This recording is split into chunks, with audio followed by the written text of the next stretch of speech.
Ethan Ward, a 34-year-old billionaire CEO known for his sharp suits and sharper business instincts, had one secret: no one knew. He was exhausted by fake relationships. Every woman he met only seemed interested in the diamonds, not the man. So when his sister set up a blind date for him, he decided to do something bold. He left his luxury car in the garage, swapped his designer watch for a $20 one, put on a faded hoodie, and tied his old sneakers. He even borrowed his neighbor's 15-year-old rusty sedan. But the boldest decision of all? He brought his 6-year-old twins, Lily and Logan, with him. "If she runs away because of you two," he told them jokingly, "we'll know she wasn't the one." The twins giggled, loving the adventure. When they reached the small family cafe copyright, Ethan saw Maya read. She wasn't glamorous, but she had warm eyes, a nervous smile, and a tiny notebook in her hand. When she spotted the twins, she blinked. "You a broken bar? You brought your kids on a date?" she asked. Ethan nodded. "They're part of the deal." Instead of looking annoyed, she knelt down, shook hands with the twins, and said, "Hi. I'm Maya. Did your dad at least let you choose dessert today?" That one simple question made Lily grin and Logan instantly like her. Maya wasn't faking anything. She didn't comment on his old car, didn't ask what he earned, and certainly didn't care about his hoodie. She just a broken bar talked. And listened. And laughed with the twins like she had known them forever. For the first time in years, Ethan felt like someone was seeing him, and not the billionaire Shah but just a dad trying to figure life out. And that terrified him in the best way. The date stretched longer than anyone expected. The twins insisted Maya sit next to them, and before long, she was helping them solve a puzzle on a napkin while Ethan watched her with disbelief.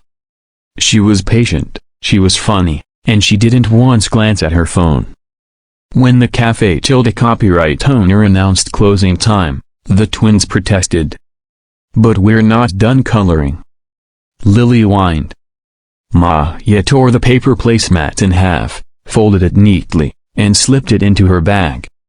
"I'll keep it safe. We can finish it next time." "Next time?" Logan's eyes widened. "You'll come again?" Maya looked at Ethan. "If your dad wants to." Ethan didn't hesitate. "I do." As they walked out, the cold wind hit them. The twins went ahead, hopping between cracks in the pavement. Ethan noticed Maya shiver. "Let me give you a ride," he offered. She looked at his rusty car and smiled. "You sure this old soldier can still run?" He laughed. "Barely. But it tries." Maya didn't mock height, not even once. She didn't hesitate or make excuses. Instead, she sat in the front seat, hugged her notebook, and chatted with the kids the whole drive. Ethan could feel something blooming, dangerously warm. When they reached her small apartment building, Logan suddenly asked, "Do you have a mom?" Maya froze for a second. "No, a broken bar, it's just me." "Us too," Lily chimed. "Dad is both mom and dad." Maya looked at Ethan Arililkida and saw the exhaustion hidden behind his easy jokes. For a moment, her eyes softened with a deep understanding. Then she waved goodbye and disappeared through the doorway. But long after she was gone, Ethan sat in the car, staring at the building. Why was his heart beating like this? The next morning, Ethan walked into his skyscraper office, back in his expensive suit, surrounded by assistants, security, and reporters. Meetings flooded his schedule. Investors called. Emails piled up. Yet all he could think about was Maya's warm the broken bar and how she never once asked him what he did for a living. But fate had its own plans. That afternoon, Maya showed up at the Ward Corporation Tower completely unaware who owned it. She had come for an interview. For a junior graphic design position. When she stepped into the massive marble lobby, she froze at the sheer grandeur, towering pillars, A waterfall wall, art worth millions. She felt painfully out of place. Her shoes were old, her bag was fading, and her heartbeat echoed louder than the receptionist's keyboard. "Yeah, broken bar, I'm here for the interview," she stammered. The receptionist gave a kind smile. "Top floor. CEO will interview you personally." "CEO? The actual CEO?" She nearly fainted. Meanwhile, on the top floor, Ethan was reviewing files when he saw her name on the interview list. His heart stopped. She didn't know. She had no idea the man in the hoodie, the dad with twins, the one driving a rusty car, a broken bar, was the billionaire she was about to meet. When she stepped inside his office, her eyes widened, and she dropped her folder. "You?" she gasped. He stood, smiling softly. "Surprise." Her face flushed red. You lied." "I hid," he corrected gently. "I needed to know if someone could like me without knowing all a broken bar this." She looked around the luxurious office. "You're the CEO? Of this place?" He nodded. "And I was hoping the woman who knelt down to talk to my child Trina broken bar might stay for more than just an interview." Maya hugged her notebook like a shield. "But I applied for a junior position." "Why would you want someone like me?" Ethan stepped closer. "Because my kids asked this morning if you'd come back. Because they carried the napkin drawing to breakfast. Because when I'm with you a broken bar, I'm not the CEO. I'm just Dad. Just Ethan." She swallowed hard. "And what if this changes everything?" He gave a soft smile. "Then let it." At that moment, the twins burst into the office, running past the secretary. "Maya!" they screamed, launching into her arms. She laughed, overwhelmed. And Ethan knew money had nothing to do with what mattered most. Maya looked up at Ethan, cheeks flushed, and whispered the words that changed everything. "Maybe broken bar, we can finish the drawing after all." Maya had barely recovered from the surprise of discovering Ethan's true identity when the twins dragged her toward the big glass window overlooking the city. Their tiny fingers wrapped around her hand as though it were the most natural thing in the world. Ethan stood a few steps behind, watching them with a mixture of awe and something deeper, a something he hadn't allowed himself to feel in years. But while the moment felt magical, Maya's mind was racing in 1,000 directions. She had walked into the Ward Corporation building expecting a simple interview while broken bar. She never imagined she would walk into the office of the man she had been laughing with the night before. A billionaire. A CEO. A man whose last name was plastered on half the skyscrapers in the city. Her stomach twisted painfully. What would he think of her now? She lived in a one-bedroom apartment with peeling paint. She worked 2 part-time jobs. She barely managed to pay rent. She didn't have the luxury to date any, much less a billionaire. And now, he knew everything. Ethan walked up beside her. "Maya broken bar, talk to me. What's running through that head of yours?" She forced a smile, her voice shaky. "I just do this ice a broken bar a lot, Ethan." He nodded softly as if he understood far more than he let on. "Look," he said gently, "I never meant to mislead you. I only wanted one honest conversation in a world where people see me as a walking wallet." Maya lowered her eyes. "But now you know everything about me. My neighborhood, my jobs, my life. A broken bar, I'm not like the people in this building." "Good," he replied without hesitation. "Because the people in this building don't make my kids laugh like you do. They don't see me as a normal person. You do." She stared at him, unsure how to respond. The twins, oblivious to the tension, tugged on Maya's sleeve. "Can Maya come home with us?" Lily asked. Ethan chuckled. "That's not how dates work, sweetheart." "But I want her to stay," Logan insisted, gripping her hand. Maya knelt down to their level. I'll see you both very soon. I promise." They hugged her with such innocence that tears stung her eyes. But reality was creeping in. She stood again, facing Ethan. "I should probably go. You have meetings at Broken Bar and I need time to think." Ethan didn't try to stop her. Instead, he walked her to the private elevator with the twins trailing behind them. Before she stepped in, he gently caught her wrist.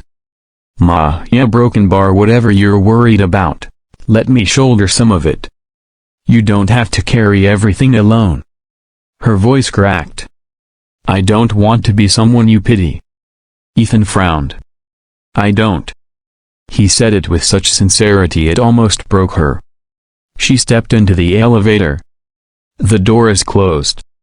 And Ethan was left staring at his own reflection and wondering if he had just let something irreplaceable slip through his fingers. A week later.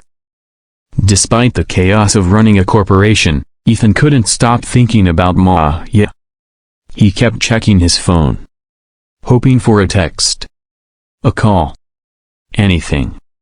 But Maya had vanished from his life as quietly as she'd walked into it. The twins were not subtle about their disappointment. "Why hasn't Maya come back?" Lily asked during breakfast. "Maybe she doesn't like us anymore," Logan whispered sadly. Ethan gently ruffled their hair. "No, buddy. Sometimes grown-ups need time." But deep down, Ethan feared he had scared her off. She must have looked at his world and thought she didn't belong in it. He didn't blame her. He barely felt like he belonged in it most days. But fate is strange, a Broken Bar, and sometimes, the right people circle back when you least expect them. The envelope. On the 7th day, Ethan walked into his office and froze. There, on his desk, lay a white envelope with his name written in delicate handwriting. Her handwriting. He opened it slowly. Inside was a folded paper placemat of the same drawing the twins had started at the cafe. Copyright. Maya had finished it. Every small detail completed with care. But that wasn't all. There was a note. "Greater than I didn't disappear because I was scared of who you are. I disappeared because I was scared of who I am. But your kid's drawing reminded me, Broken Bar, sometimes life gives us people we're not supposed to run from." Maya. Ethan sat down heavily. For a long minute, he didn't move. Then he grabbed his coat. The search. He drove straight to her apartment. Her neighborhood was quiet, the walls weathered, the air smelling of dust and old hopes. When he reached her door, he hesitated. What if she didn't want to see him? But before he could knock, the door opened. Maya stood there, paint-stained shirt, tired eyes, and the most fragile smile he'd ever seen. Her voice was barely a whisper. "You came. I got your note." He held up the drawing. "And this?" She laughed weakly. "I know it's silly. It's not," he cut in. "My kids carried that paper around for a week." There was a long silence between them. Then Maya stepped aside. "Do you, a Broken Bar, want to come in?" He entered her small apartment. It was humbly second-hand furniture, thrift store curtains, a stack of work notebooks on the table. But it felt warm. Alive. Real. Nothing like the sterile mansions he had lived in. She sat across from him. "On a Broken Bar, I need to say something. Before you talk about feelings or a Broken Bar anything." He nodded. "I'm not perfect. My life is messy. I'm barely keeping up. I don't fit into your world." He leaned forward. "Then maybe my world needs to change." Her breath caught. "Maya," he continued, "I don't need a glamorous partner. I don't need someone who knows business or money. I need someone who kneels down to talk to my kids. Someone who asks if they chose dessert. Someone who laughed in a rusty car." She wiped a tear. I don't want to be overwhelmed by your lifestyle. So don't be, he said softly. Let me meet you halfway. She looked at him, unsure. He reached for her hand. My kids adore you. Yeah, broken bar, he swallowed. I might be starting to, too. Her lips trembled. And I might a broken bar feel something too. The room filled with a quiet understanding. She finally whispered, so what do we do now? Ethan smiled, relieved. We finished the drawing with the twins. Ma, he laughed through her tears. Then yes, a broken bar, I'd like that. He stood, pulling her gently into a warm embrace. She melted into him, into the safety, the sincerity, the man she knew beneath all the wealth.